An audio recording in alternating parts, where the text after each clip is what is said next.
Okay, Google, make screen brighter. Good morning. Morning. Morning. I'd like to call the Door County Board of Supervisors to order on Tuesday, May 28th at 9 a.m. Would you please join me in the Pledge of Allegiance? I pledge allegiance to the flag of the United States of America and to the republic for which it stands, one nation, under God, indivisible, with liberty and justice for all. Roll call, please. I know.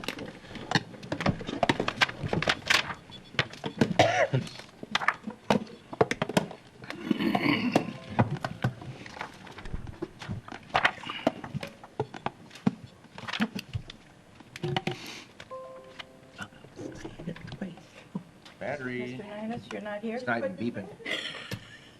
John. Mr. Cummings? It's not even beeping.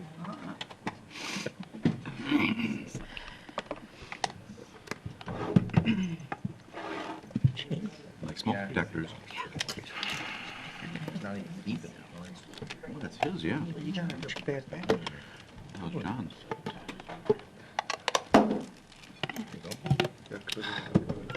I got my email down to 0 inbox last night while I was eating dinner. I don't come here. Okay, we have 21 present. Presentation of the agenda. Move to approve the agenda. My imagination. Second. All in favor? Aye.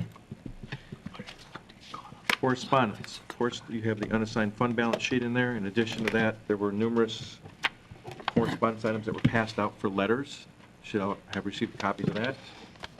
Yes, and I just wanted to add, over the weekend, we did get, at least I got 2 additional correspondences in regards to the door-to-door rides program. One is from a Betsy Rosberg. I believe that was sent to every individual county board supervisor.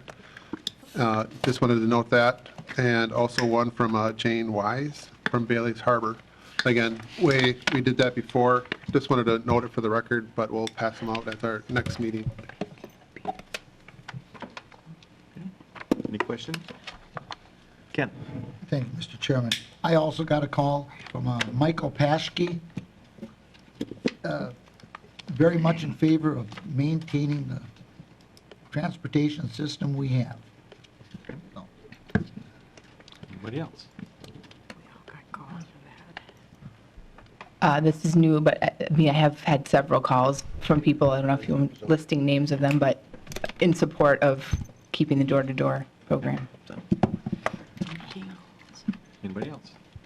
Helen? And so have I. Impartial. Susan? I think it's fair to say we all have. I I mean, know. many. Okay. Anybody else? Public comment. We'll now have up to a 30-minute public comment available. Anybody who wishes to speak, if you haven't signed up, you can approach the microphone.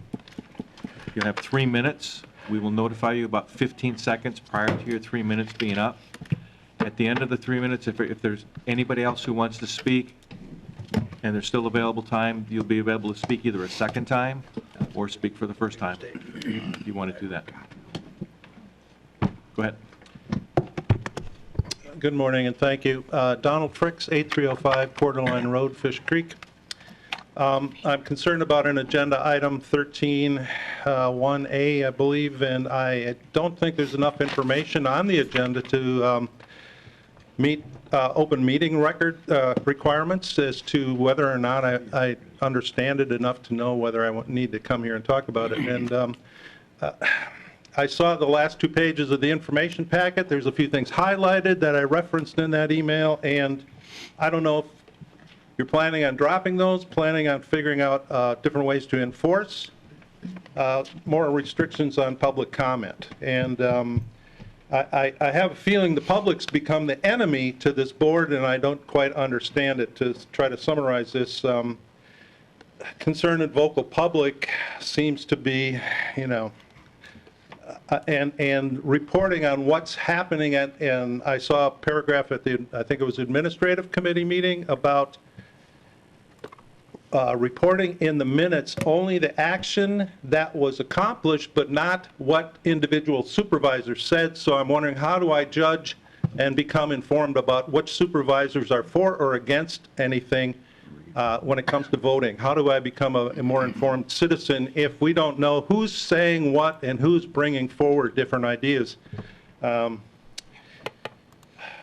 know, I guess a particular case here with our, I think we need to see from legislative committee a resolution disavowing the 4 anti-abortion bills that our state assembly just passed. This is public health. This is mandatory minimum care for low-income women, family, and children, and they were just attacked, in my opinion. And this is also a racist and in terms of, because the people who use those services, this family planning, are usually lower income and a majority from some of the inner cities and some of our larger cities who don't have the finances to get health care. So if we're not questioning this kind of stuff, we're condoning it. Simple as that. There's no thing as saying, I'm not a racist. You're either fighting it or you're condoning it. So I'll leave it at that. We, you know, should remember the brave souls and what they fought for that we remembered over the weekend here.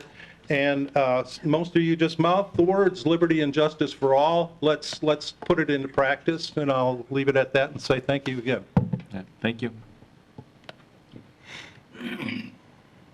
Anybody else? Good morning. Christine Reid, Friends of the Forestville Dam. If steps have been taken to prevent runoff into the Forestville flowage, Saturday's rainstorm demonstrated that there's a tremendous amount of work left to do to prevent runoff into the flowage. The flowage turned brown from the sediment that washed in from that rainstorm. There's not a lot of point in starting any kind of cleanup until the source of the problem is addressed properly. And we've asked to be included in that. We're waiting to hear a response. I attended the DNR drawdown hearing in Algoma that was sponsored by Joel Kitchens. He invited Ted Johnson, who's been with the DNR for 25 years and has observed 12 drawdowns during that time.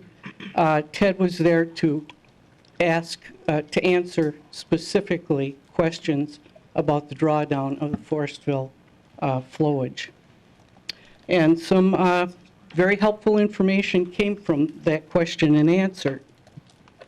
Laura Jorgensen asked what prompted the drawdowns that he had witnessed, and they were all requested by citizen groups, lake associations or neighborhood groups.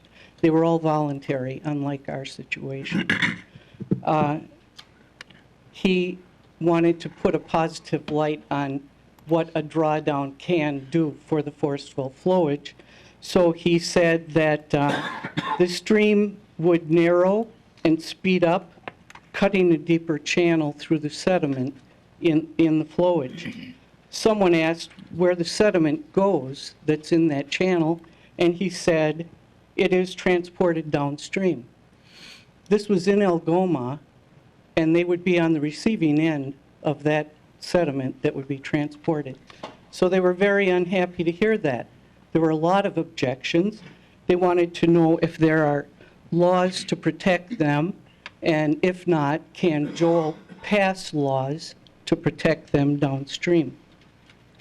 I think the Clean Water Act does address that, but it's federal law, and it has to be enforced at the local level, and I don't see that happening. So it's not just a handful of local tax-paying residents who live directly on the flowage that are opposed to the drawdown. It's across the board. People in Algoma fight to protect their beach, their lakefront property.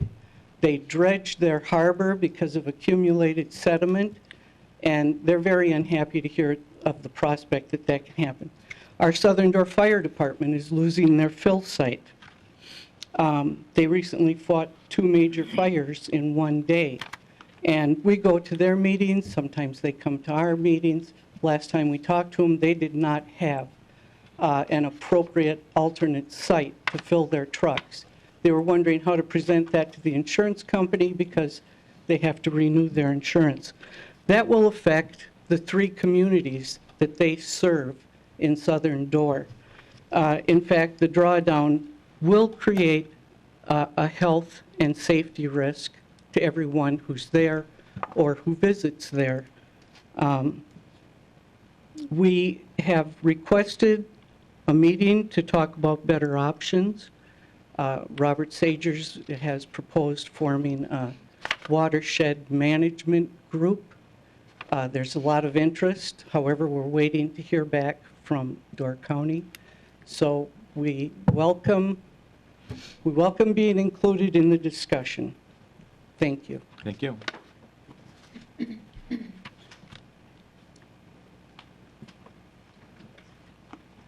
Good morning, Jim Schuessler, 500 Morning. North 9th Court in Sturgeon Bay. I'm with Door County Economic Development. Our mission is to help enhance the vitality of the county for its residents. And just speaking briefly about the importance of transportation, sounds like you've received a lot of calls on that. It is important to the economic vitality of our county. We're actually seeking ways to enhance our labor force numbers by improving that. So I encourage, I know you have tough decisions to make, but encourage to do all you can to support transportation in Door County. Thank you. Thank you.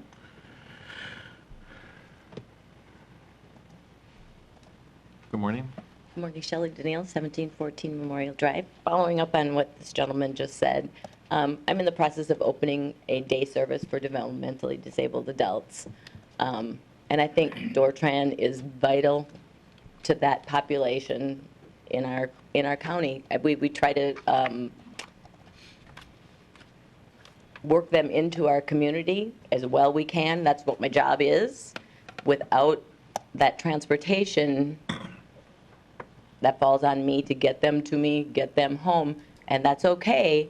But on weekends, it's a big circle. These people get trapped at home, which leads to more depression, which it's just a big old circle. So it's just a service that is so vital to not only the general public, but our disabled people in Door County. And I would challenge you all to check back into the schools to see what our upcoming population of that is, because it's, I bet, larger than what you think. I just really need you to think hard, long and hard about eliminating this service, because it's really important to us, to have general public and the developmentally disabled. Thank you. Thank you. Hi. Good morning. I'm a little bit confused. Are we talking about door-to-door now or no? Yes. Okay, Now it's good. public comment, yes. Okay.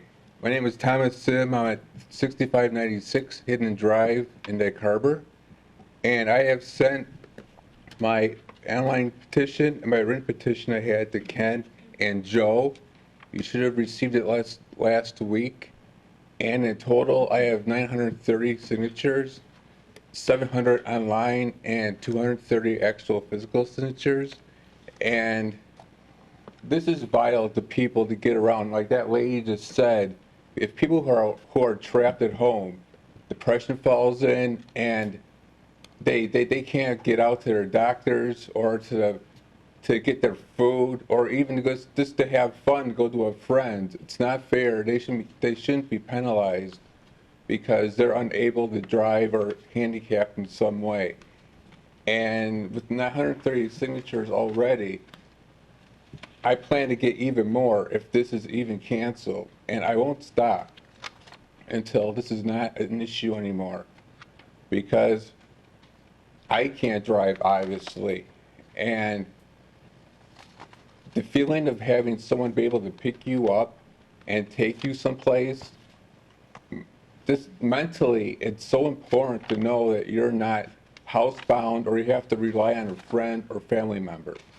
And a lot of these friends or family members, people who have like a loved one in a wheelchair, may not have the equipment necessary to transport their loved one all around. So I don't see how this can be even an issue to take care of or to get rid of it. It's so important. I've talked to a few board members during the last month, and I've done everything they asked me to do. And I'll continue to fight until this is not an issue anymore. And you probably know I've been on Channel 2 News, and I've been on WDOR. I have been in contact with people from Fox. I'll continue to fight. I'll continue to fight. I don't give up. And this is just not just for me, but for everyone who rides it. And I've had so many people come up to me and thank me for doing what I'm doing. And they said, oh, are you Tom Sim? Or, oh, thank you, my son or my daughter, they can't drive, or whatever. And I'll continue to fight for them and myself.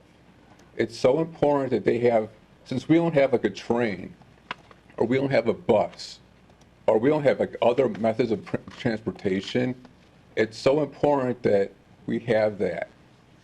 And I can't afford $50 both ways from Sturgeon Bay to my house in Egg Harbor.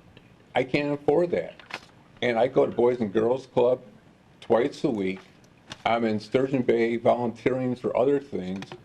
I can't afford $50 each way. I mean, I'll go broke. So I highly recommend you don't cancel this service because, like I said, I'm not going to be stopping if it is. It's just too important, not only for me, but for everybody else. Thank you. Thank you.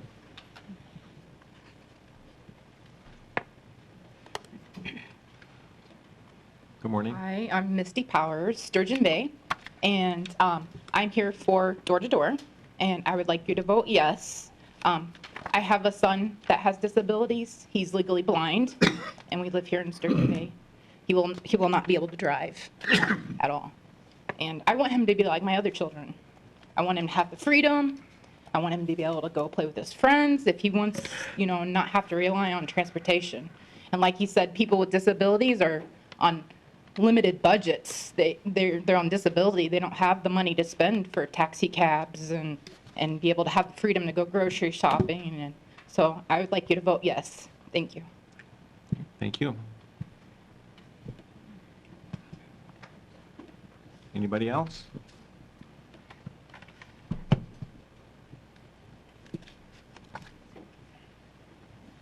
Robin Anderson, 2710 Buffalo Ridge Road, Sturgeon Bay. Good morning. I just wanted to point out that the other people that this affects are, for example, caregivers who are employed. If they can't get transportation for their people they're caring for, they may have to quit their job, they may lose their job because they have to take time to get them to hospital, doctors, and all those things. We need employees in Door County. We can't afford to lose them. So that's another piece of the population. Thank you. Thank you. Anyone else? Yes.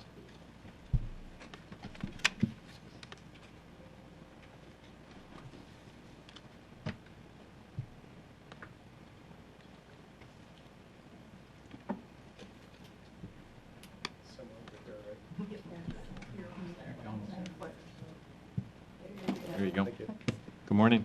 Good morning. Everett Lange, 1199 County Road, DK, Brussels. And my guide dog, Sunny. Probably can't see her down here. But we came in favor of door-to-door. It's one of our major ways of getting around. And just something else to consider, whether you're not going to have the service or not, is there is an economic impact as well to the community. Because even though the cost of rides, if you don't do door-to-door, can be prohibitive, we do go into the community and we do spend money. So that's another factor as well. So I would encourage you to keep door-to-door. Thank you. Thank you.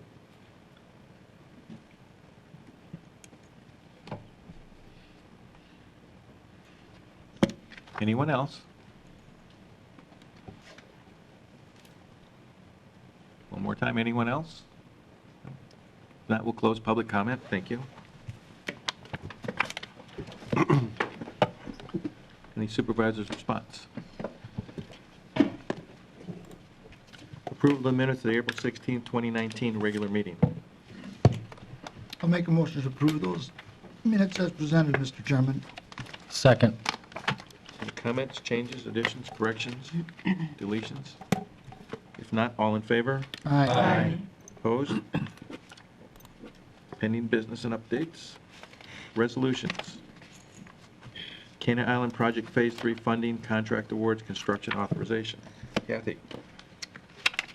I'd like to make a motion to approve resolution number 2019-37, Cana Island Project Phase 3. I'll second it. And I'm going to let Mr. Wayne explain this. Wayne?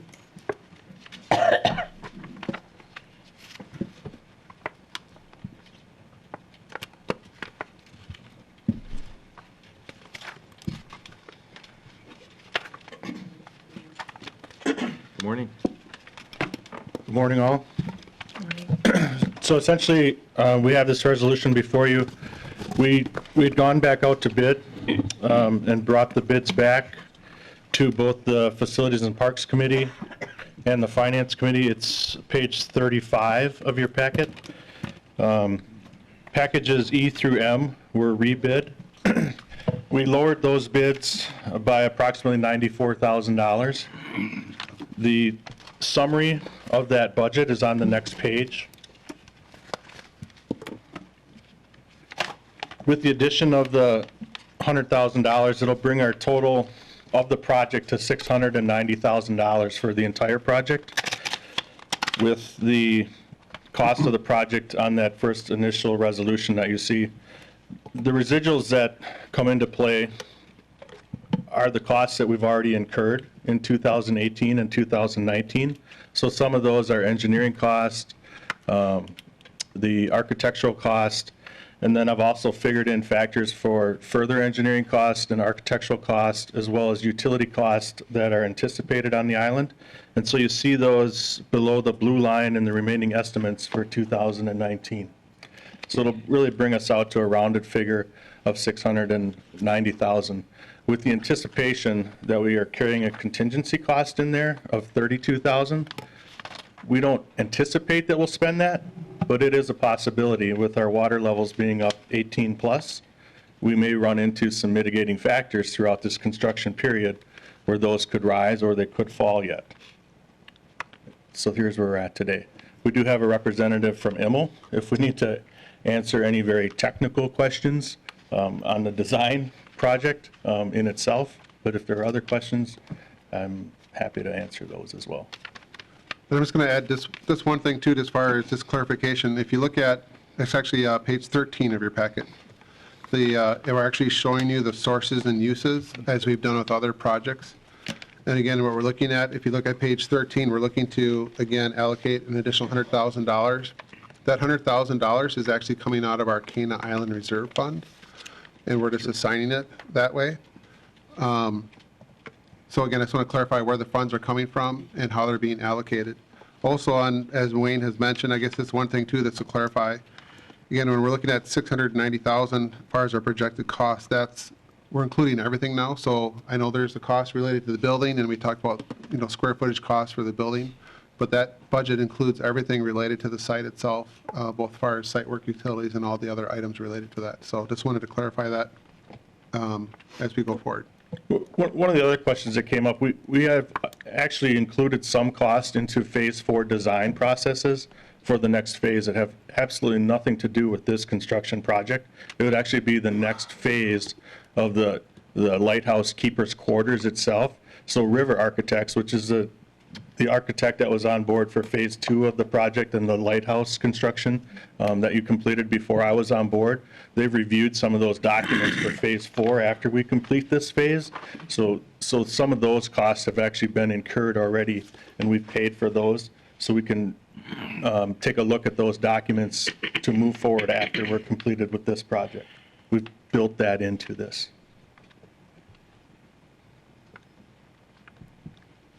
Kathy? David, one thing I would like to make clear to people that this money comes from the advance from the Maritime Museum. Correct. So these are That it not goes tax through levy our dollars, books. right? These are dollars that are already in the Cana Island Reserve Fund that we would be putting towards the project. It would just delay the payback, essentially maybe a year or so in the project. So these monies would have been paid back already. These are monies that we received in the fall of 2018 that we would be putting towards this project now, and then we would be accepting monies in the fall of 19 as we move forward. Susan? I would add to what Wayne and Kathy just said, and those monies come originally from the entrance fees to Cana Island. So again, this is not tax levy. Correct. Anybody else? Thank you, Wayne. Thank you. Go to board.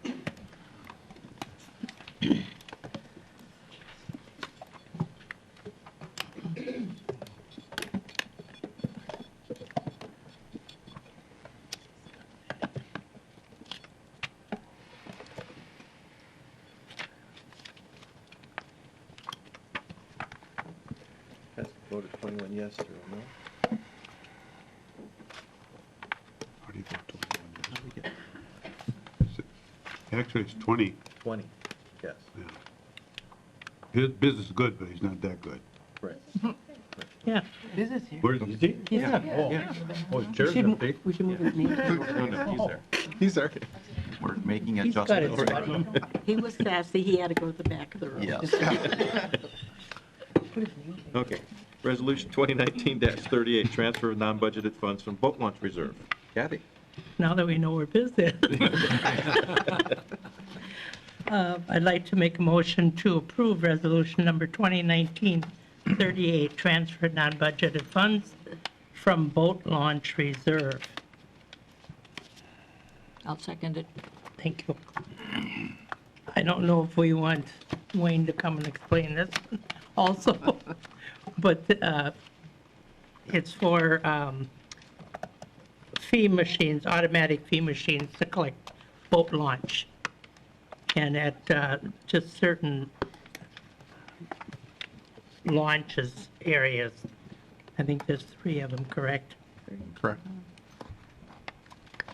And this will not be any tax dollars either.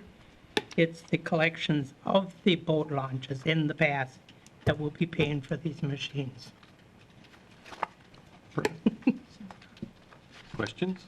Linda? I noticed that the quote does not include site preparation, and there's also annual software fees. So just so that we remember that for budgeting purposes, or if those are going to come out of the fees collected. And perhaps Mr. Spritka could explain to me, so this is like an ATM machine? So you deposit your money in, and then someone from Parks and Rec or whatever will collect it once a week as opposed to every day, or how does that work exactly? So there's a few questions there. Credit cards acceptable? Sure. So let me see if I can break those down. So essentially, it is an automated pay machine. Okay. Anyone who's been to Whitefish Dunes lately, they have that there. And a number of national parks have employed these machines from Ventec. So essentially, what we want to get away from is the envelopes and the cash that are at our busiest boat launches. A little bit of background. We can take in, on average, $75,000 to $80,000 a year in cash and revenue through the boat launch envelopes, through credit cards, online, through coming into the pay window to get boat launch stickers, through a number of different ways. So what we intend to do is put this at the Stone Quarry at George Penny Park. Carmody Park and as well at Schuessler Dock. So our 3 busiest launches. What you'll be able to do is you can pay your $6 fee for your daily launch, and the machine will give you a ticket stub that could be displayed on your car dash. Or you could buy the annual pass, and it will give you a receipt. The client, or whoever it is, they still have to come to the office to get their annual sticker, though. And so the Park Service does it much the same way, that you receive a receipt, and then you still have to come and get your annual sticker from the state parks, just like your state park sticker. And we intend to do it exactly the same way. Our machines won't be set up to accept coins. They would accept cash or credit cards. So the philosophy is most people will choose to buy an annual pass, so we intend to see revenues increase by some degree. The annual software, yes, is built in, so we anticipate having our annual software cost. We are also partnering in the installation with the city of Sturgeon Bay. So they're looking at installing 2 as well within the city. So our initial install cost may come down from this initial $32,000 that we were requesting from the boat launch reserve fund. And again, I want to reiterate, these are not tax levy dollars. This is from the boat launch reserve fund. So boaters have already paid into the fund that we carry over from year to year, that we have to improve our boat launches, and that's what we intend to do, improve our boat launches and improve customer service. Did I answer all of the questions? Yes, and I drove past or through Penny Park over the weekend, and both parking lots were almost filled to capacity. There were a lot of boaters and trailers out there, so obviously if you can simplify the system and hopefully get annual passes instead of a daily, that would be fantastic. Thank you. Yes. Does it have to be exact cash only? If they're paying by cash, let's say it's the $6 and they throw a $10 bill in? There's a mechanism that they can receive change, so we can build that into the machine.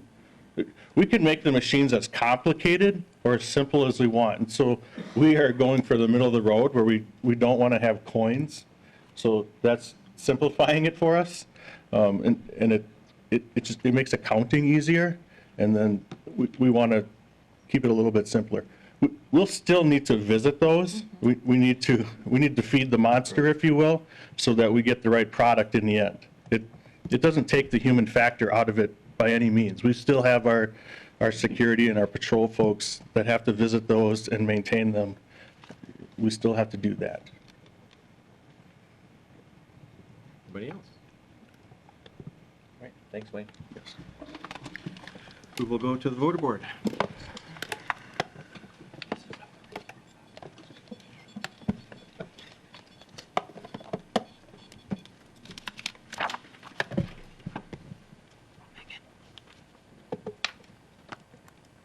Has passed and voted 21 yes, 0 no.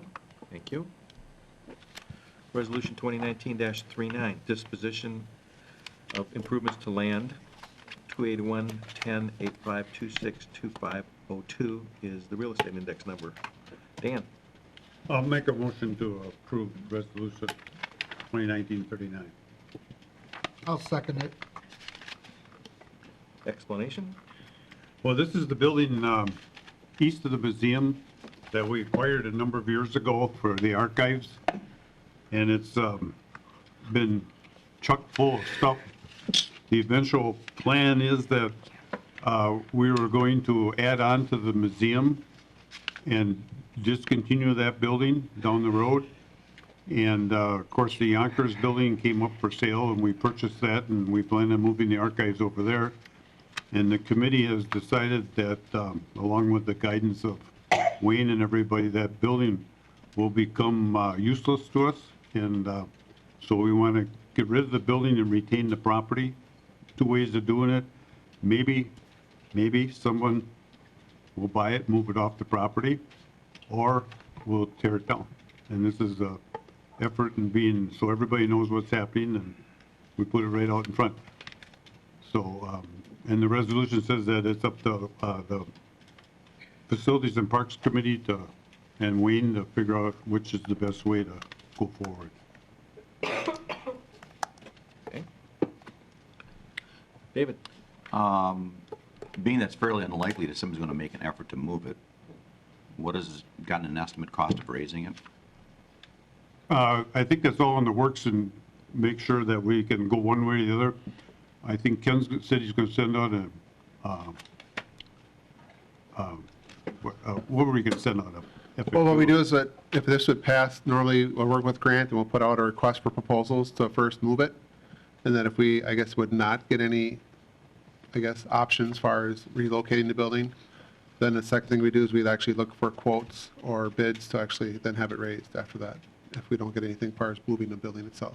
And then that would take another resolution at this board level, or is this the final answer right now that we would raise it regardless of cost if that's what direction we wish to go?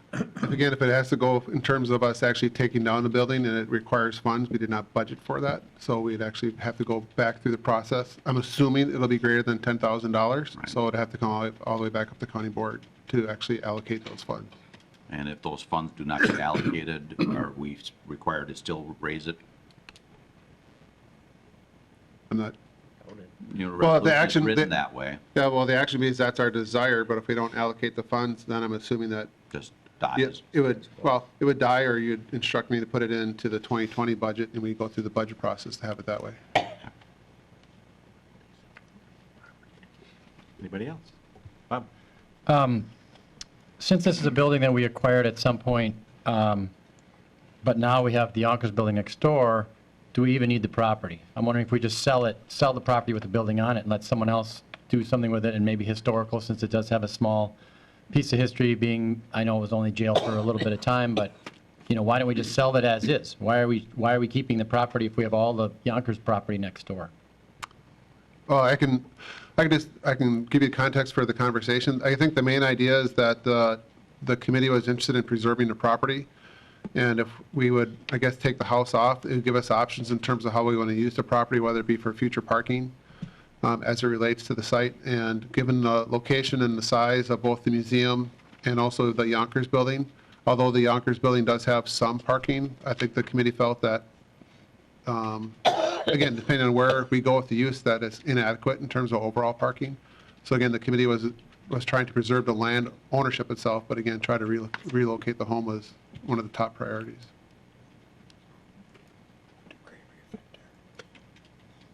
Anything else? Okay, now we'll go to the voter board.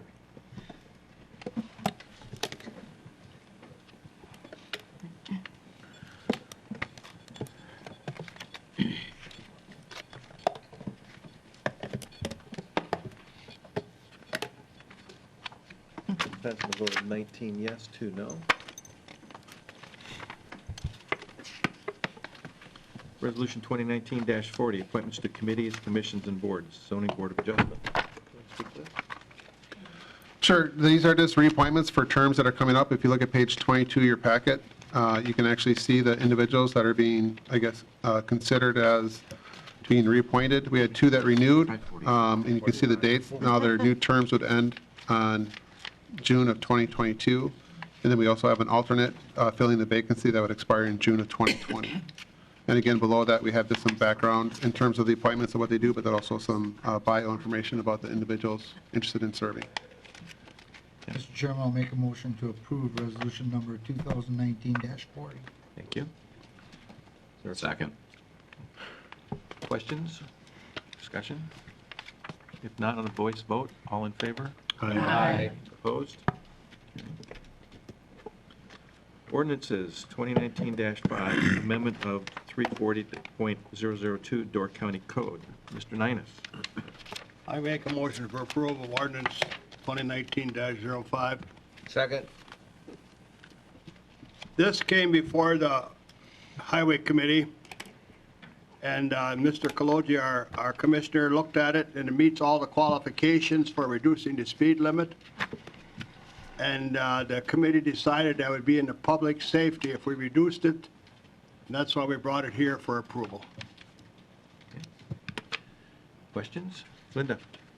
I can tell the supervisors that This was a request by residents in the Institute neighborhood of Country View and County P. And we did discuss it at our town board level. And we did provide a recommendation to the Door County Highway Commissioner for the reduction in the speed. There's a hill there as you're coming down into Institute. And areas surrounding Institute were at 35, so this was pretty appropriate to also make that area, or request that that area be reduced as well. Okay, thank you. John? I'm sorry, I should announce that generally the Highway Committee won't look at something unless it comes through a town board for their approval. Okay. Anybody else? Bob? I just want to add, I'm not on the highway committee, but just as a resident of this county for 20 years, I don't get down that road very often, but when I do, that's one of the places in the county where I've wondered for a long time why the speed limit was as high as it was. It's an unsafe place with that hill and that intersection, and this is the right thing to do. Anybody else? If not, it's an ordinance. We will go to the voter board.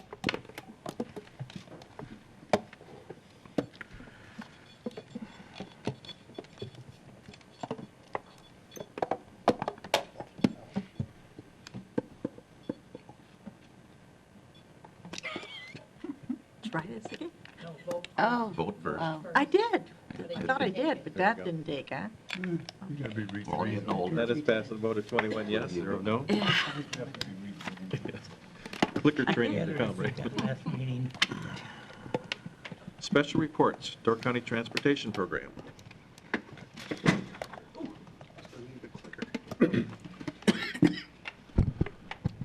So Joe and I are going to tag team a little bit, but maybe Jill, you could bring up the...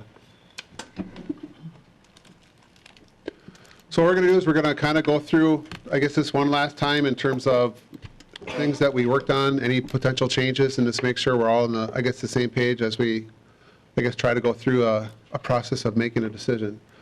So again, if you recall, we shortened this down quite a bit, so we'll get right to the point. Our options were, I guess, in terms of moving forward, was to keep the program as it is proposed and, in essence, find the funds. The second option was to, I guess, eliminate the door-to-door program. And then the third option was, again, to reduce the hours of the system itself. I believe last month we kind of reported that the reduction of the system makes it very, very difficult in terms of how we'd run and operate. So from, I guess, the staff level standpoint, we are not recommending reducing the hours of the system and consolidating it that way.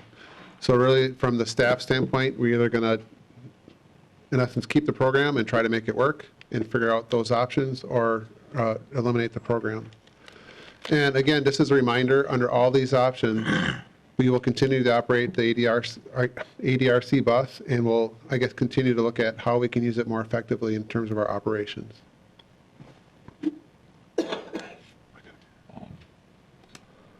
So again, just as a recap, fiscally, again, things have not really changed in terms of our numbers.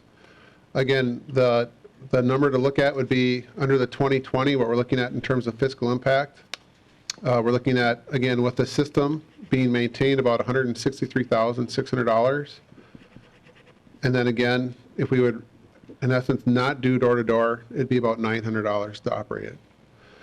We did have, I guess, one business that provided a $2,000, I guess, donation to the program for the next 5 years. It was Pick and Save, so that does, I guess, reduce that number somewhat.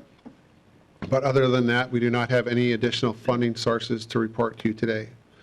We did, I guess, we did have some good discussions with the city, and they did provide a memo in your packet.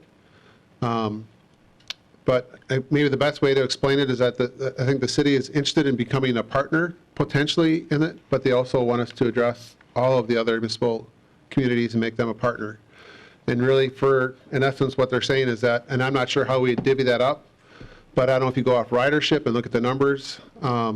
But again, to me, this made it very, very complicated. So if you look at that shortfall of about, let's say, the 160,000, if you'd say that, again, we said about 86% of the rides are within the Sturgeon Bay area, let's say 80% of those. If I went to the city of Sturgeon Bay, okay, give me 80% of the funding of 160, I don't think the city was ever intending to step up that much to the plate in terms of funding.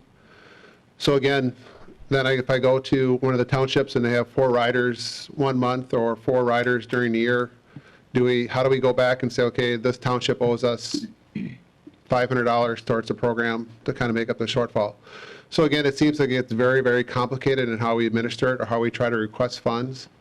So again, I think the discussion was genuine, but if you start looking at about how the city approached the logic in terms of trying to find the funding, I guess in my mind it didn't really make sense in terms of us going further down that path at this point in time.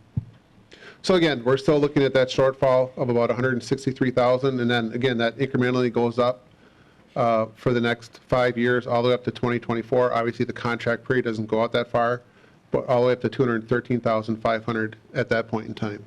Again, kind of repeating myself, but I think it's just important that we're all on the same page. Again, this was one of the things I'm kind of going to skip over this because, again, we're not looking at reducing the program. But again, if we would, there's a way to, I guess, purchase rides based off how much funding we throw at it. But for right now, unless we come back and circle to it, I'm not going to spend time on this slide. So again, I guess our final recommendations, I guess Joe and I, again, are recommending really two options. Either we eliminate the program or we fund the program. And again, I think the biggest thing I just want to point out, because I've heard all the comments, you've gotten all the letters, I don't think any of us, even Joe and I, we have been struggling very, very hard. We do not question the value of the program. We do not question the need of the program. I guess the ultimate question is it a county program? And that's where we are today. And that's the hard one to answer. And I will tell you that if we were here today to start the program, I would adamantly say that we should not get involved. But unfortunately, how many years ago? 10 years ago now? Approximately 2009, 2010, we made the decision to get involved, and we're kind of where we are today. So again, it's a very difficult decision, but I want at least everyone to understand it's not a question of whether or not we think it's a value to the county or a value to the individuals that are using the service. It's, again, a situation that we are in terms of an organization trying to function and to match all of the needs that we are required to do by the state. So again, it's kind of that balancing act. And I will just say one thing just in terms of the value of the program and how I kind of look at it, but also give the public some perspective. So if the county board today would say, we will give you $200,000, what would be your top priority to use those funds? And unfortunately, it would not be transportation. Transportation would probably be within the top 5. But if I was going to use that $200,000 most effectively for our county, it would probably be somewhere else within human services in terms of what we're trying to address in terms of clients and services. So again, behind the scenes, I just want to make people understand that there's value to a lot of the things that we are doing. But again, it's also prioritizing what we're required to do as far as some of our mandated services as well. Things that we cannot say no to in terms of how we move forward. So again, just trying to provide context that it's not simply black and white in terms of how Joe and I looked at it in terms of making this decision moving forward. It's very, very difficult for us. And again, we understand the value of the program. But again, on the backside, we're also running an organization that we're tied by our state mandates of no new additional relief on our levy limits and how we can function in terms of how we operate in terms of paying for our mandated services. So we do have some tools. I know we talked a little bit about a referendum and how we might be able to apply that tool. But again, I'm just trying to give context in terms of how Joe and I have looked at it. Again, very difficult decision for us. We do understand the value of the program and all it does for the residents of Door County. With that being said, obviously the steps of cutting the program would be one option in terms of decision. However, if we would choose to, I guess in essence, keep the program, this is our recommendation of how we would keep it. So again, the service level, we would maintain the service at its current level. That would be the recommendation moving forward, should we keep it. Along with that, we would bid out the program as a 3-year contract and a 2-year renewal. Again, this gets out to the standpoint, by doing a 3-year contract, it allows the bidder to, I guess, make the bid more competitive in terms of how they provide that service to us. So in essence, what we're saying is that we think that if we're going to proceed, we need to proceed with at least a 3-year window for us to be competitive in terms of our bids. That's the service level. If you're looking at the funding recommendation, this is where I guess my hat comes on in terms of trying to protect us financially in terms of how we operate and in terms of how we're building our budget. In essence, if we do it for the 3 years, we need approximately $600,000. What I would recommend, until we find alternative funding options that we want to consider, whether that be a referendum or other tools, or if we find additional resources within the community, foundations, grants, etc., that for right now, to protect ourselves, that we place $600,000 from our undesignated fund reserve into a transportation fund. And then we use that fund over the next 3 years to fund the program. Again, during this period, we would need to define alternative funding options. And again, this would be continue to pursue funds, whether it's through municipal contributions, businesses, grants, or other sources. So again, one option you could say is, well, are we actually just kicking this decision down 3 years? In a way, yes, we are. And we're just being honest. We're putting the money aside in terms of how we're going to do it, with the hope of either trying to find a transportation manager that can, I guess, find the time to, again, find additional funding, or we find alternative funding through a referendum or some other source. But we are partially, I guess, kicking this down for 3 years. So just being honest, but I'm also trying to say that there might be some options for us to consider as far as alternative funding. But again, just trying to be totally transparent in what's being recommended. In terms of the oversight, again, the Human Services Board already took partial action on a resolution, but again, our recommendation is that the transportation program would be pulled out of Human Services. Again, and it's not that Joe has not done a valid or honorable job in everything he's done for it. It's just that it's not a right fit for him. And again, if we're going to truly save this program and actually put the resources to it, we need to do it right and make sure we have the time and dedication related to it. So what we do is we actually would pull it out. And again, we'd, I guess, do a new oversight committee. And again, that would be, I guess, developed through our rules through 2020. I guess initially we'd have the administrative committee would be the initial oversight. In other words, if we'd make this decision for the rest of the year, we'd actually run everything through the admin committee. And then what we would also do is, again, for us to move forward, we're strongly recommending that we bring on a part-time transportation manager, and that manager would directly report to the county administrator. Again, staffing, we're looking at a part-time transportation manager, would be officed in the ADRC. Just in our discussions with the consultant and with Joe, we think we can get through with a part-time. We're estimating between 20 to 24 hours at this point in time of how we would move forward. Again, the manager would report to the county administrator. And one of the things that we would do, I guess pending some of the decisions being made, is in our discussions with the community foundation, they had offered some support in trying to get that started earlier, in other words, in 2019 yet. So I guess one of the things we would try to do is work with the community foundation and getting a grant to, I guess, at least fund the position for the remaining portion of this year. So that's where we are at. I don't know, Joe, if you wanted to add anything in terms of comments? Ken, if I may? Yes. Question on some of the emails that I received. They talked about the county's 0.5% sales tax. Is any of that money able to be diverted to help pay this cost? Sure. So one of the ideas that came through is our additional sales tax. So right now, for example, we're up about $80,000 in collections this year in terms of what we have for funding. And again, that is, I guess, a potential source of funds. But again, even with that going, it's going up, it's actually slowing down in terms of what we're doing. But again, I guess the only thing I would say is that the way we have our budget model built, that funding is, I guess, built into my model where we still have a shortage. So in other words, when we adopt the budget, this our natural growth as an organization, we're already in a hole because of the levy limits. So yes, we're getting more funds from sales tax, but no, it's just not cash that's extra. And that fund doesn't remain the same. It's variable. It's variable, year to year. Yeah, and again, the one thing we've been very, I know Steve's in the room, but we've been very conservative in how we budget for that. Because I guess our main concern is that as it goes up, we, I guess, absorb the windfall. But if we ever have an economic downturn, we also eat that downfall. So it's something that we can't rely on too much. Thank you.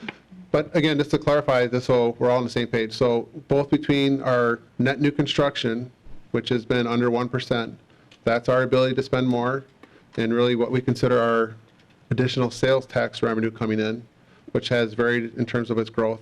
That would be our additional dollars that we can actually spend each year. But again, that's because of the growth of the organization, in other words, our police force, our human services, everything that we have, that's growing faster than what we actually have in terms of those funds coming in. David? Go on. Just want to also make a clarifying statement. When we're talking about growth, we're not talking about growth like in terms of staff. So I just completed our IT or TS budget for next year, and we're about $15,000 over last year in terms of licensing and that kind of stuff, as those costs keep going up every year. So that's the growth in terms of budget areas. It's contract expenses, those kind of things that are going up regardless of staffings. David? These grants, since about 80% of the funding is roughly grants, right? Roughly speaking. The grants are annually requested, renewed, or? Correct. So what happens if a portion of the grants go away? The cost to the county goes up, or you have to cut the services back to adjust for those. And since we have a 3-year contract, if that were to go out in 2021, we'd have to continue with the contract regardless, correct? Is a legal aspect? That's correct. But we do write into the grant that we have some flexibility to change. So, to the bid process. So when a vendor bids, again, in 2017, we cut a significant 16% of our hours. So the contractor knew that, and we'd make those adjustments for the funding that we have.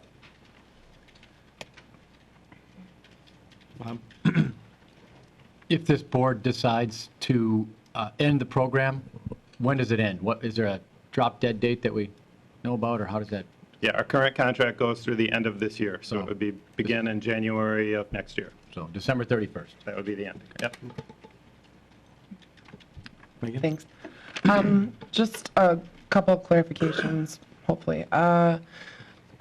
What's the background, and I'm sure there is, behind putting all $600,000 into that fund right off the bat?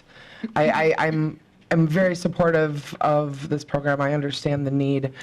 I'm uncomfortable with the kicking it down the curb in general, and I want to make sure that this stays in the forefront for us as a community to really find a long-term solution.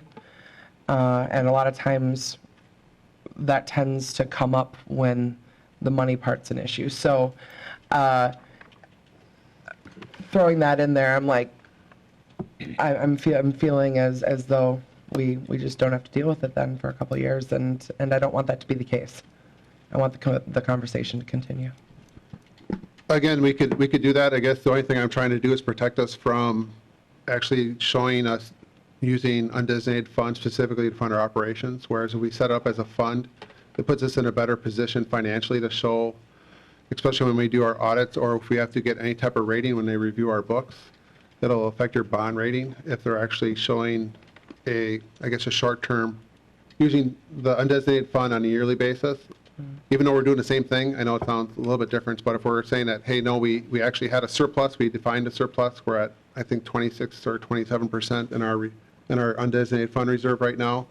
So we did this specifically for that. We set the funds aside, and we knew over that period of time that we're going to try to get additional funds, but it was just our insurance to make sure we cover it. If this comes across differently in terms of how they would review us in terms of our bond rating and how we operate versus doing it year to year. So it's just a protective standpoint from my standpoint. All right, thanks. And one more. And then the other question I have is this part-time transportation manager. Would that position also have the function of continuing this conversation in the community and continuing to liaison with all the parties involved? Yes, definitely. Yeah, okay. A huge part of it. Thank you. My Hopefully, question relates just to. want to make sure.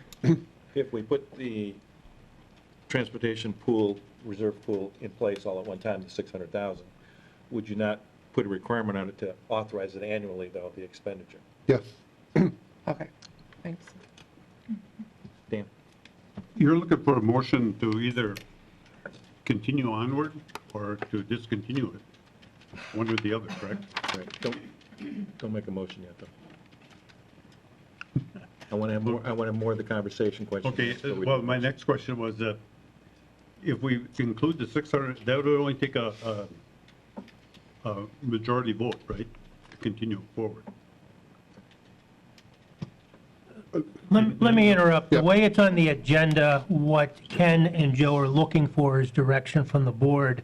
Depending on what that direction is, they would then work through the appropriate committees, and elements of this would likely come back to the county board in June or July. But right now, I think we're just looking for some direction from the board. Well, that's where my question was going is, if you combine the 600,000 with the motion to continue, that would require a 2/3 vote, but just to continue the way it is, it only takes a majority vote, correct? So I guess, yeah, and I guess procedurally, we just kind of walk through the options. So if we would, I guess, decide to continue, it really gives us direction of how we move forward. So really what it does is it gives the ability for Joe and I to work with a consultant to, I guess, develop the bid, because that's a thing that we have to get out. In terms of the funding, I guess I would need an immediate resolution for that or decision on that today. What I would actually do is just build it into our budget process and allocate the funds from that. So you guys would approve those funds going through the budget process, but I'm just trying to tell you how I think I would actually pay for it, and I plan for it within the budget. The only other item would be the position itself. So that would have to go through the Human Services Board right now because it's not officially taken out, but then it'd also go through the Administrative Committee. And again, depending on where we get the funds, if we get it through a grant or if we don't get the grant and we want to allocate funds, that might come all the way back up to the county board for approval that way.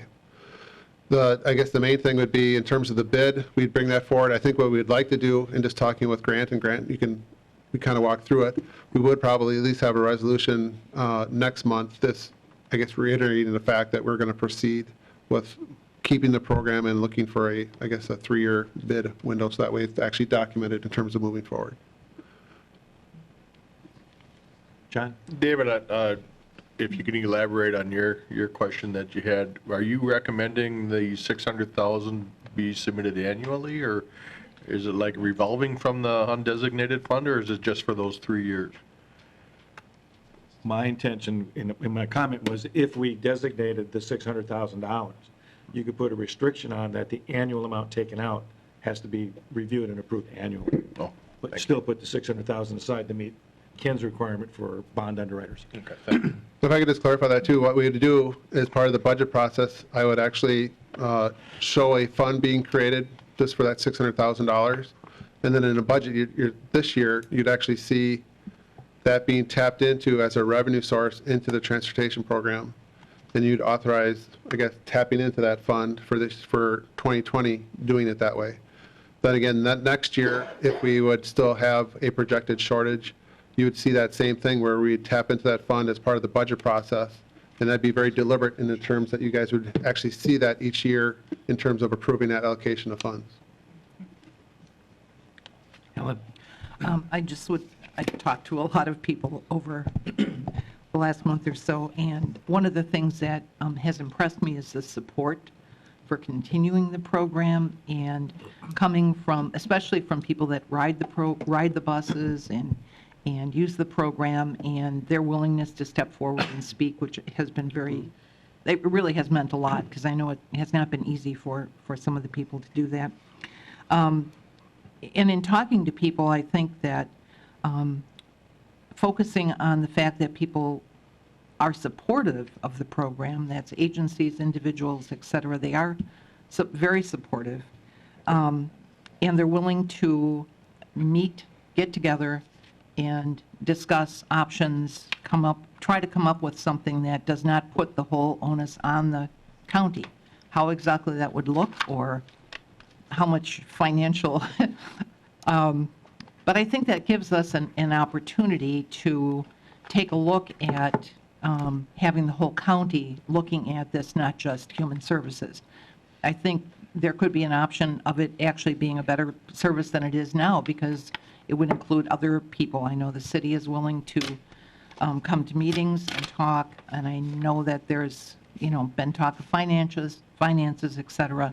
So if we could get other entities like townships, et cetera, they may not have the number of riders that you find in Door County, but if they're not willing to come to the table and talk, so we can find out more about what actually is needed in their communities. And I think another good thing that has happened with all of this discussion is it certainly has been front page news locally, and I think people, it's probably the best advertisement we've had for trying to expand services in some of the areas where we haven't had a lot of riderships before. So there have been a lot of really positive things that have come out of this discussion. And I think there's a lot of people who are willing to sit at the table and try to come up with some sort of creative solutions to this problem. Vinnie? I just want to say thank you for looking at ways it can be maintained. Everyone that has spoken with me has really been appreciative of the service and would like to keep it.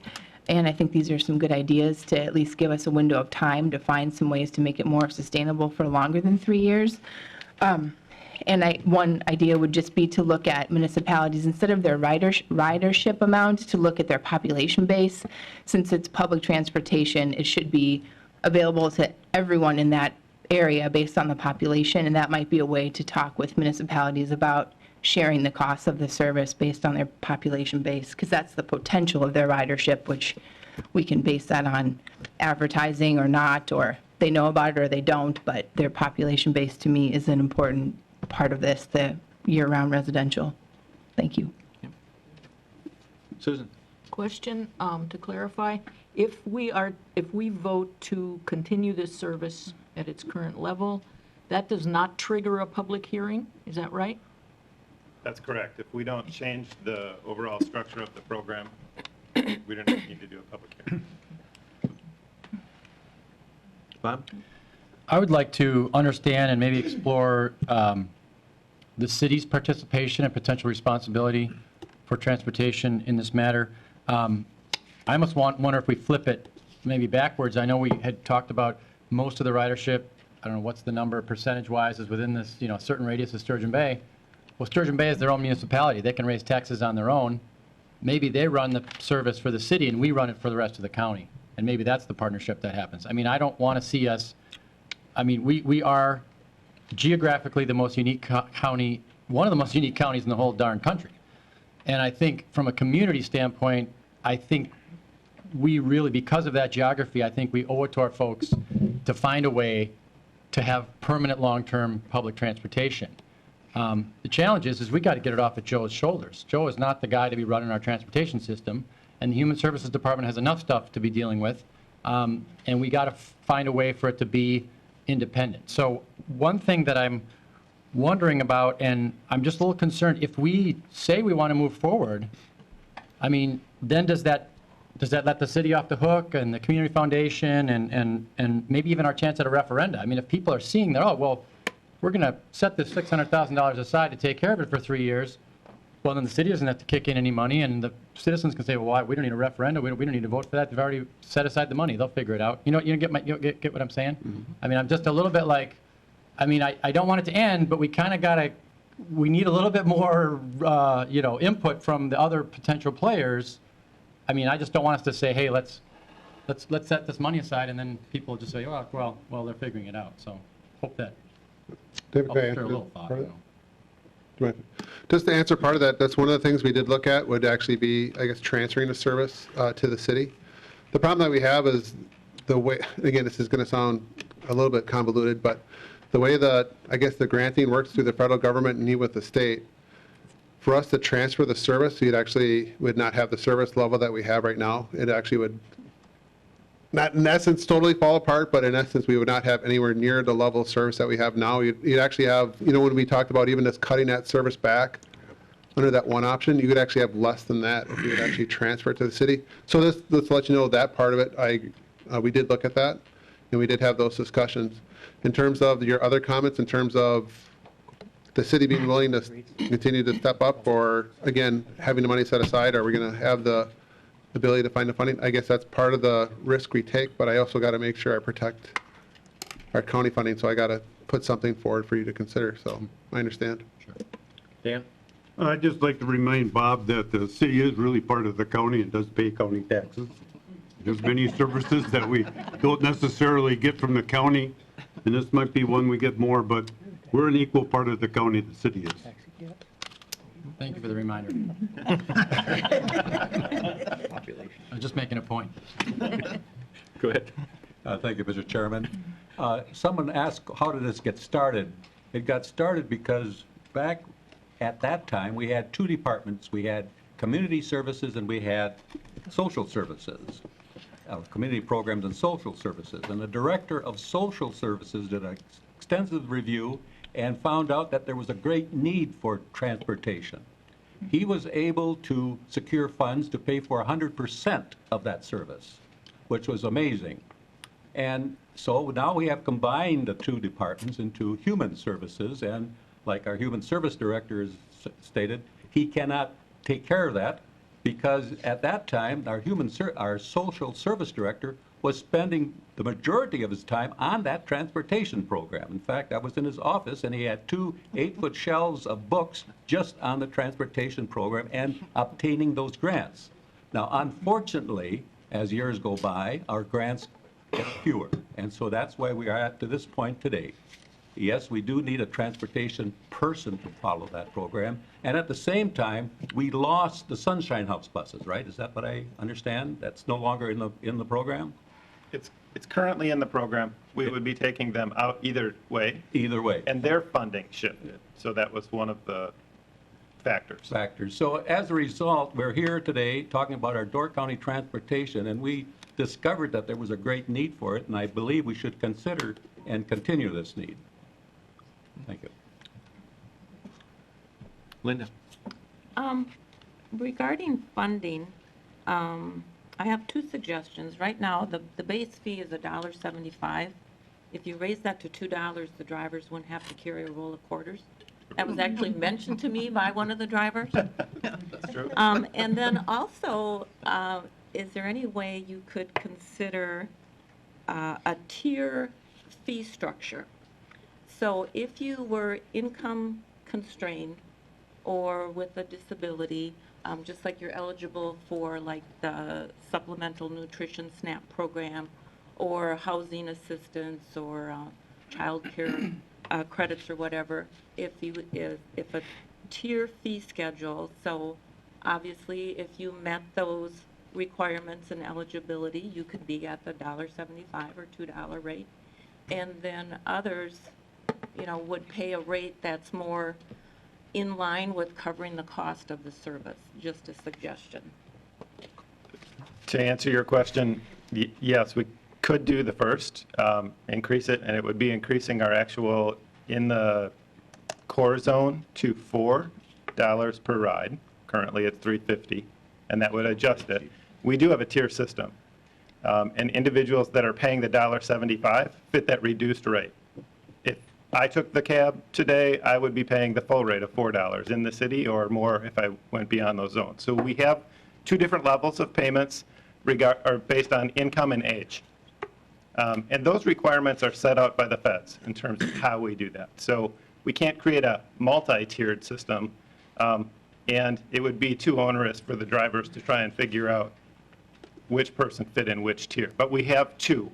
If you're disabled, elderly, or a child, you're able to use the reduced fare. And again, the majority of our riders are in that I guess I was tier. suggesting that if you were eligible for the reduced fare, you would have a voucher in hand or a card or whatever that you could submit to the driver. And we are that looking way at options to do that. substantiate Yep, that. so one of the options that we've looked at this year, we didn't implement, again, because we were kind of up in the air, is people could pay ahead of time online through our vendor, where they could purchase the service and get a card or something to swipe that shows. So we're looking at some of those options. We haven't implemented all of them. John? If I understood you right, Ken, you said if you had this money and had to spend it, this might not be your first choice? True. A while ago, the county paid $55,000 to do a survey. We're good at having the county do a survey. Well, we got a report from that survey, and it was over 100 pages long. And pages 54 and 55, I figured was the only thing important on that. And that's where the public, and Door County was asked, what do you consider most important for the use of your money? I would like you to go back and read that report once and see what the public says. Right now, this is on front page. And there's a lot of people back here emotional. Sometimes common sense leaves the room when emotion takes over. And I'm certainly not against giving people rides. Don't get me wrong, don't tar and feather me out the door. But I'm saying maybe we should go back and look on an even playing field what the people wanted to spend their money on. And that was page 54 and 55, the 100-some page report. I don't know, I'm sure we all read it. John? Could you tell us when that report was written? Huh? Could you tell us when that report was done? Couple of years ago, and I'm sorry, I used to carry it with me because I thought this day would come up, but I don't have it today when I need it. I just wanted to make sure it wasn't 1919. No. Every 4 years we do this report. Okay. David? I guess regarding that $600,000 fund, I'm not opposed to creating it, but at the same time, I don't want Ken and the other committees to not continue working to find a way within the budget to support this program. I sense the majority of the board supporting the transportation issue, and if we use that $600,000 at the end of 3 years, we haven't solved or determined a way to continue funding it. We're going to be doing some of the same discussion, and I think there certainly has to be somewhere in the budget that we can find some of that money. As an example, today, we just agreed to demolish a building that we potentially could have sold a lot, and now we'll be spending money to fix it and put a parking lot on it. So there's there's perhaps $150,000 or more that if you sold it, you could save something. So I don't want the county to continue, not to continue working to provide funding for this in the future. And actually, if you don't mind, that's one, I actually appreciate you brought that up, because that is true. And that is another option. So the other option is, if you don't want to establish a fund, you say, administrator, go find it and build the budget around that. And so we can do that, and that is obviously another option, and that's a directive that you can provide for me. But again, you also understand the implication of that sure. About $160,000, it's got to come from somewhere. So, and again, that's fine. If we have to find a cut somewhere else, then just so we're all on the same page, that then we are looking at. I think that $600,000 can, excuse me, that $600,000 can be some sort of backup, but I think we need to have a plan in place, and the transportation manager should help do some of that, and as you find more in the next year or two. But I appreciate that. That's a very good point, though. I appreciate that. Dave? And a reminder as well that along the lines of the last two sets of comments, we have an administrator for the entire time he's been here has been telling us we need to find a place. Day will come that we will not have the money to do some of the stuff that you're talking about, and that's why he's before us. I'm not necessarily against supporting transportation, but it's a large dollar value over an annual basis that is based on whether or not we have grant monies that keeps it going. Susan? At the last Finance Committee meeting, we spent a whole lot of time talking about undesignated fund, unassigned fund balance, and how to use that in a way that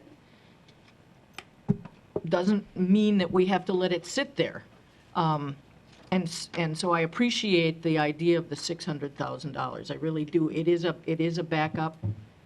I hope, too, as others have said, it doesn't mean that we don't keep, not burning the bushes or beating the bushes, looking for a sustainable solution, because that $600,000 isn't a sustainable solution.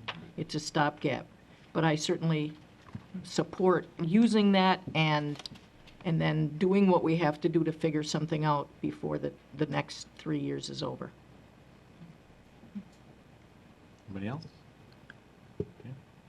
Question, and with so many comments being said, exactly why does it have to be 3 years versus just one more year of like an undesignated fund? So in order to get a vendor to bid, It's going to be 3 years, okay. we're going to get a better rate the longer term it is. And there's a capital investment that our current bidder, or our current vendor, would have to reinvest in to get appropriate vans on the road and that kind of stuff. So if it was 1 year, you'd be running the same vehicles he is, and our costs would significantly increase. Okay, I'll make a comment. My turn. First of all, I want to thank Ken and Joe for all the work that they've done, the committees, stakeholders in the community. Obviously, this is a hot-button issue. I would recommend that we maintain the service at the current level per their recommendations, that we direct them to go ahead and look at putting the $600,000 reserve pool in place, and that we go ahead and look at hiring the transportation director. And I wouldn't necessarily limit that to a part-time position. I think if we're going to do this for a 3-year period of time, we need to get every resource we can to make sure we're going the right direction, so at the end of a year, year and a half, we know where we want to go at the end of the 3, potentially, and it needs to stay up on the forefront. We're talking a lot of money, and it's going to do nothing but increase as the years go on. But given the information we have today, we can't make those decisions that we need to make 3 years from now or less. So my recommendation is, as a board, that we look at approving their recommendation to us, which is maintain the service at the same, do the reserve pool, and hire the transportation director. And as Megan said, let's keep it on the forefront and pull it out of human services as soon as possible. And get, well, you're going to have monthly look at it, and you're going to have monthly oversight on it all the time, looking at which can only help. So that's my 2 cents. Also, just with the possible oversight, the oversight committee is where we're going with this. It just be very diverse, and it's very public and private sectors, some of the people, stakeholders that have been involved, so that it's focusing on the finances and funding. Are you making an official motion? Because I would like to second it if you are. Just wondering where we're at. Do we need to do it via motion? Yes. Yeah, it'd be nice. That way we Okay, kinda- then I'll second it. Since we're talking a fair amount of money and direction, then I will go to the voter board.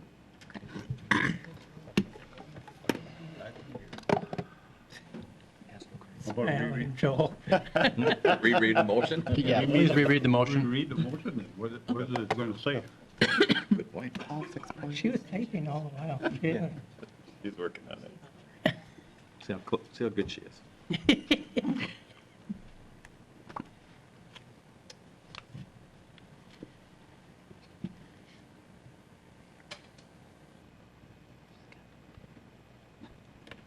motion recommends retaining the service at the current level, transferring the $600,000 to a transportation fund, and hiring a transportation manager.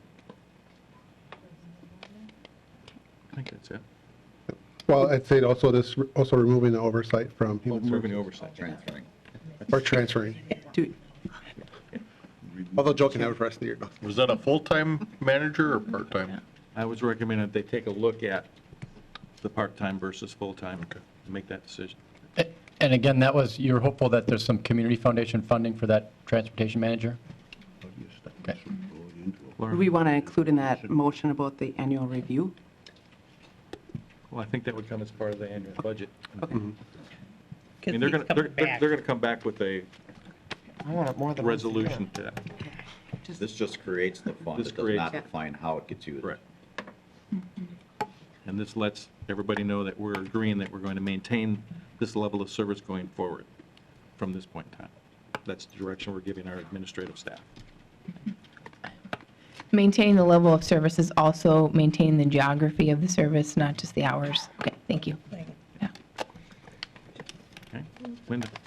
Would this still go out for bid then? The 3 years? Yes, if we change the service, it requires the public hearing, which we're not doing that, so there's no public hearing. Well, we will.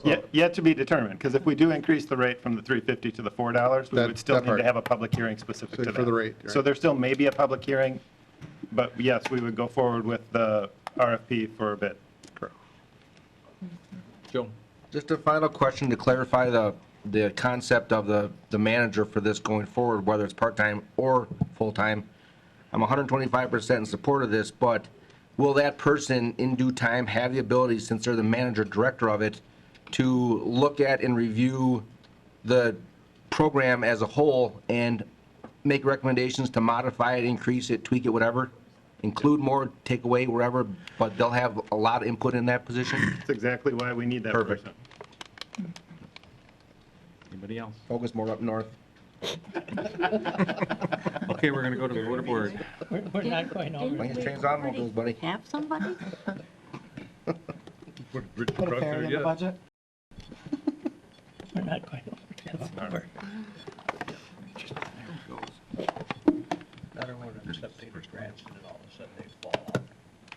Let us pass on a vote of 20 yes, 1 nay. Thank you. I'm not running a motion alone. Thank you, everyone. New business. Amendment Rules of Order number 27, public addressing the board. Grant? This is on page 24 and page 25 of the packet. I was asked to, I guess I took the initiative to clean up Rule of Order number 27 in conjunction with a request to provide a boilerplate suggested statement to be read before the start of a period of public comment, which is on page 25. This is mirrored after a similar boilerplate that we've prepared for the Board of Adjustment and Resource Planning Committee when we have periods of public comments before hearings. I don't know if anybody has any questions about it, but the intent is simply to amend and clean up Rule of Order number 27 and provide a boilerplate for chairpersons to read before periods of public comment.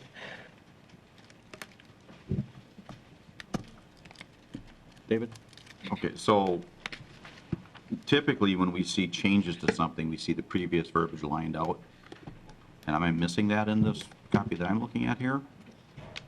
Yeah, I did not have a marked up copy. The changes are relatively few. It had to do more with language and address a couple situations that have come up in recent years, but I did not provide a marked up copy. Okay, so I see number B, letter B has been changed. What was the original? I'm assuming the changes are within the highlighted sections, right? You may have a second. Well, yeah, you guys are talking different pages as well as we are too.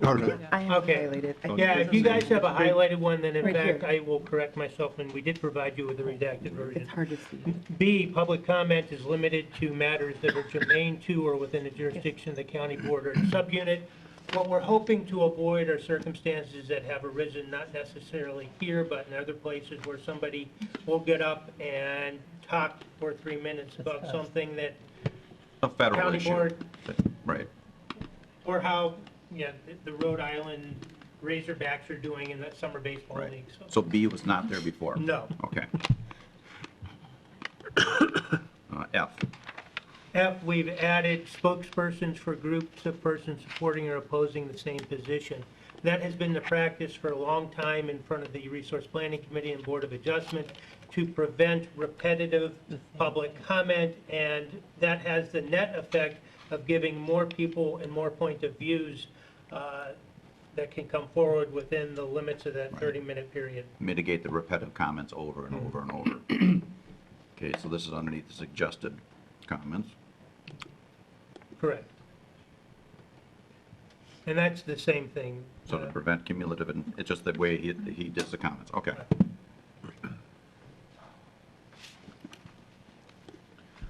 Bob, did you have something on this? Vinnie? Grant, can you clarify for the spokesperson? I guess I'm trying to imagine how that would work. Unless a group from the public organized ahead of the meeting, they may not even know each other. So how do they have a spokesperson? Well, we're talking directly about groups. For instance, I don't want to offend anybody, so I'll make something up. The fans of the Pittsburgh Penguins come forward, and you have 19 members that are all going to say the same thing. they could designate a spokesperson for the group who would come up and read a statement, and the other 18 would say that they agree with the statement the spokesperson made. We don't expect people to commiserate in the hall in the 11th hour and get together and come up with a spokesperson to make a specific statement. But it is not infrequent that we may have representatives of group that appear and speak on behalf of the group. Thank you. Thank you. Just looking at B, the added comment about matters that are germane or within the jurisdiction of the county board or its subunits, since we're the local arm of the state government, I mean, I would hate to have that comment be too narrowly interpreted. People should be able to come to this body and speak about state government issues too, because they're directly, we're reflecting and carrying out the duties of the state. So again, I guess I would like to see that a little bit more accepting of that perspective. Dan? Yeah, I was wondering whether we should have something in there to the effect of stopping a person if it goes down the political, during the election time. It happened to me once when I was up there. It caught me off guard. It became a campaign speech, and he took something on the agenda and spun it into a campaign issue and was campaigning through the speech. It was really hard. It caught me off guard. It was hard to cut him off at the pass, but I don't know. You could have something in there that this is not a forum for campaign speeches of some sort. Joel, Jim? No? David? So reading B over again, since there are many board members here that felt the medical cannabis was a item that was not germane to our activities here, but yet we had a resolution for it, how would an individual be able to comment on a line item that's in our agenda that is technically not germane or within our jurisdiction, if I understand it correctly? Because to me, there are several board members that felt our resolution for medical cannabis was not a county function. But yet, people would want to talk on that, so how would they be able to do that with this rule in here? Well, I think if you looked at the state level, they're looking at it, so it'd be open for comment. And if I understand your comments correctly, David, if something is listed on the agenda, then somebody has decided that it falls within the county's bailiwick by definition and Well, would... again, because they're on the agenda, okay. Yeah, that's what I was kind of getting at was, Misunderstood, sorry. we certainly know a number of us felt that that was not appropriate to be on our agenda either, so. And if I may, with respect to Bob's comment, because we have a legislative committee and that legislative committee is primarily directed at taking a look at things at the state level, it's almost always going to be relevant or germane. And what we're talking about are things on the extreme, 99.9% of the time, subject matters that people want to comment on during a period of public comment are going to fit within items that are germane to the jurisdiction of the county board. It's very broad. But And the chair has a fair amount of flexibility when it comes to public comment too. correct. So when we say 30 minutes is in our rules of order, in the past, I know, Dan, you've done this too, I've done it, when there's been a large public hearing on something, I think of the back 40 mine issue, okay? We let everybody speak that came here to speak, and it went much longer than 30 minutes. We're not trying to, I personally am not trying to limit somebody's freedom of speech, okay? And we have always loosened our rules of order as we needed to when it comes to public comment to let people speak. So we never held them back. And the chairperson has the inherent discretion to do that on this and on any other number of subjects, so. But then also, counter, doesn't the chairperson have discretion to really ratchet it down and not have public comment? I mean, again, I feel like if we're only restricted to germane to or within the jurisdiction of county board or its subunits, I feel like that's sort of a, from our level looking down. And yes, we have a legislative committee, but again, I'm worried about the interpretation of the chairperson in the future who might want to be very restrictive. That's what I'm worried about. I mean, I can see, I think you do a great job, and I think it's nice to let people speak when they, as they can, but I'm worried about in the future if someone says, well, that's not germane, we're cutting it off. and I don't like that idea. Yeah. People should be able to talk as much as they possibly can. And I think county board supervisors should then bring that up to the chair if they feel they're being restrictive. And I And should, it's still a majority that's going to ultimately change or adopt rules. and it's worth noting that the rule of order is a floor but not a ceiling. A chairperson would not have the discretion to say, I'm only going to have 15 minutes of public comment today because there's a rule of order that says there is at least 30 minutes, so. Okay, thank you. Kathy? There's nothing that says an agenda has to have a public comment. This started some years ago now, but you never used to have it unless it was a public hearing on a specific item. So you can always, in that regard, change.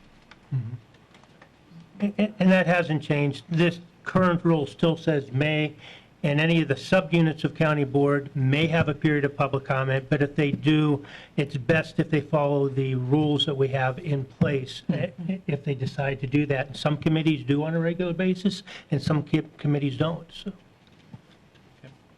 Good point. Anybody else? So what do we need to do? A motion? Yes, under Rule of Order 30, the county board can amend the rules at any regular session by a majority vote of the entire membership, so. Somebody like to make a motion? Make a motion to approve. Second. All in favor? Aye. Opposed? Thank you. Oral committee reports. Review of committee minutes. Review of vouchers, claims, and bills. I have a question. Linda has a question. Linda? I did review the vouchers, claims, and bills, and there are a lot of conferences, training sessions, learning sessions, and travel-related expenses. So I hope that those attending these conferences and sessions are disseminating the information back to their department or committee. And I also know of at least one department who has a very frugal budget, and they utilize teleconferencing and Zoom, and it works out pretty well at a substantial savings. So just a suggestion. Thank you. Okay, thank you. Announcements. Our next regular county board meeting is scheduled for June 25th at 9 a.m. Our meeting per diem code is 528. Mr. Fisher? Mr. Chairman, I'd like to make a motion to adjourn. I'll second that. All in favor? Aye. Thank you, everyone. Thank you, Dave.